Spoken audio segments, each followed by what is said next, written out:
There are a number of reasons this year is so bad. Fuels, topography, and weather. Julie Korb is a fire and forest ecologist and professor at Fort Lewis College in Durango. First, fuels. In such severe drought, it takes very little to get a fire going.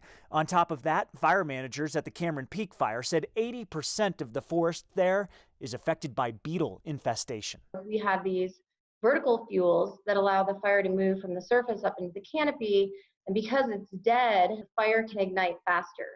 Which leads to topography. As the treetops burn, they can quickly race up Colorado's steep mountainsides. The third largest contributing factor, weather. By having these warmer than average temperatures, and if it's related to these climate change droughts that are driven by these high mean average temperatures above normal, then we're going to get more severe erratic wildfire behavior. Climate change. As temperatures rise over time, so too do the number of these erratic fires. So what can we do? Think globally, act locally.